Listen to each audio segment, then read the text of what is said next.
my 5 criteria, and I recommend this to anyone that is considering business ownership, figuring out what their ideal business looks like. What is your role in the business? What does the day-to-day look like? If there's fire damage, floods, natural disasters, and things like that, there's always going to be a demand for that. These are what we call the unsexy types of businesses, but the demands are always there. The staff, the people that reported directly to me, was very important to keep that number smaller, reduce turnover, and just really compensate and treat the staff the best we could. Welcome to the Franchise Freedom Podcast, where you can escape the corporate trap through franchise ownership. Here's your host, Giuseppe Grammatico, the Franchise Guide. Welcome to the Franchise Freedom Podcast. I'm your host, Giuseppe Grammatico, your franchise guide. Thanks for joining us today. Wanted to do a case study today. Been getting a lot of your questions about, what is the best franchise? What are the top franchises look like? And as I mentioned on previous shows, it really depends on what you're looking for in the business, what you're looking to create. So case study I wanted to do is kind of going back when I first started and the key characteristics of the business that I was actually looking for. So with that being said, we've for the show, we're kind of making the assumption here that I decided on a franchise business for the value proposition, the support, the services, the vendors that were in place, the marketing and things like that. So, and that we covered on a previous episode, but really, wanted to go through these key characteristics. And one thing I'll note with these key characteristics and things I was looking for in a business, there are franchise portals out there, and this is not a knock against any portals, but with the portals, you can input certain things like restaurants if you're looking at a certain industry or a certain investment level, but it really doesn't ask you any questions, right? You input the information, restaurants, and it's just going to pull up restaurants. And part of the value that we and the offering, the coaching that we offer is we dig a little bit deeper. So, in one case, I had worked with someone that just really wanted to focus on restaurants. And when we finally dug a little deeper to find out why, that person said, well, everyone has to eat multiple times a day, at least three times a day. And so I kind of took a step back and said, well, it sounds like you're looking for a business that has constant demand. And they said, well, yeah, that's actually what I was looking for. So we started looking at other types of businesses where maybe it's lower ticket, but that constant demand customers, coming in and looking at different areas. So the portals are great. That's a question I get, but it just doesn't dig in a little bit deeper and start to ask the questions such as, why a restaurant? Anyway, with that being said, so my 5 criteria, and I recommend this to anyone that is considering business ownership, figuring out what their ideal business looks like. And by no means is there just 5 criteria. The list goes really long, and sometimes you may not know the answer.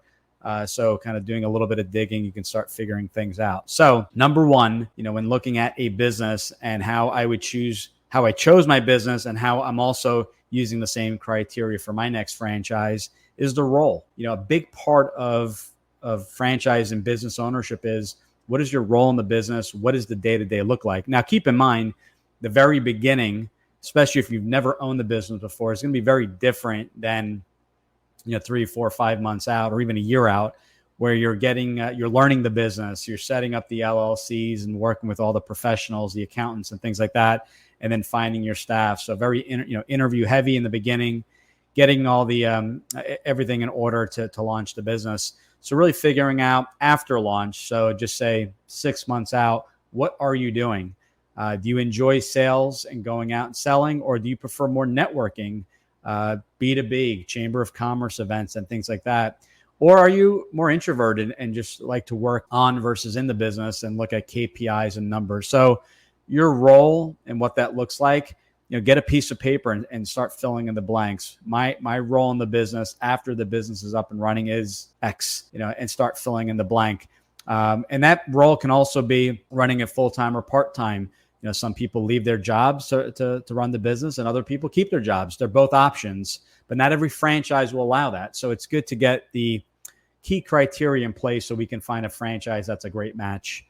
Second criteria I was looking for was recession resistance. And with recession resistance, what that really means to me is looking for businesses that are not as affected by the economy. So you'll look at things such as water and smoke mitigation and restoration, right? If there's fire damage, floods, natural disasters, and things like that, there's always going to be a demand for that. These are what we call the unsexy types of businesses, but the demand's always there, kind of regardless. There are other areas too, expense reduction. People are always, a small business is always looking to reduce expenses, but especially when the economy turns south, they are looking to not only cut expenses, but maybe pivot their business. So business coaching also pretty much falls in that category. And the list goes on. There's multiple types of businesses that are going to be more recession resistant, but that was a key characteristic I was looking for, almost equally as important as my role, as I wanted that constant demand, wanted to avoid any type of fads. No brick and mortar. I did not want a physical location. Now, this is my criteria, everyone. I don't want you to think anything negatively of a brick and mortar, but I did not want a few things. Number one, I didn't want to report to a landlord and have to, have high price leases and deal with all the headaches with that. Plus, with a lot of brick and mortar types of businesses, 6-12 months, if not more, to get up and running. I wanted to cut a check for the franchise fee and get up and running much faster and not have to wait that amount of time. Again, not a negative, but these are specific things I was looking for. I did have an office in my last business, and that's okay. A much smaller expense, small office. In many cases, a lot of brands you can work directly from your home. We did not have a call center, for example, which a lot of home service brands offer. So you maybe have a franchise that offers these additional services, and there's no need for any exterior office. And maybe you do your meetings at a coffee shop once a week, or meets at a client location or customer location. So that would be the third. Next is small staff. And when I say small staff, few W-2s, W-2 employees, support staff, customer service, bookkeeping, sales, and things like that. Wanted to keep that to a minimum, open to the number of contractors that we actually work with. But the staff, the people that reported directly to me, was very important to keep that number smaller, reduce turnover, and just, really compensate and treat the staff the best we could. And then followed by, I wanted a business when it came to revenue streams. Number one, multiple revenue streams. So if a customer hired us for one revenue stream or for one service, we were able to upsell them on 5, 6, 7 additional services and really be a one-stop shop for the customer, whether it be the homeowner or the property manager, which led me into an annuity business. So these revenue streams, some of them were maybe once in a lifetime, and some of them were going to be once every month. So wanted to stagger the revenue streams, letting them know and giving the customer peace of mind that, hey, we offer multiple revenue streams. You don't need to take us up on all, but we can handle it for you. I liked it from an annuity standpoint because a lot of the services were offered monthly or at least quarterly. So we knew that, that cash flow, that money was coming in. But those are 5 criteria. And again, there are a lot more, criteria when it comes to this. And you may not know, where you want to be, brick and mortar or something home-based. And that's where we spent a lot of time in digging deep as to kind of realistic, what the differences are. The growth strategy of a brick and mortar location versus a service-based business where you're adding territories, much, much different when it comes to growing and scaling the businesses. And that's where we spent a lot of time on. But there are going to be, as I mentioned, multiple multiple criteria that we can look into. But this is a great starting point. If you want even an easier starting point, just start with the role. What your role ideally is in the business.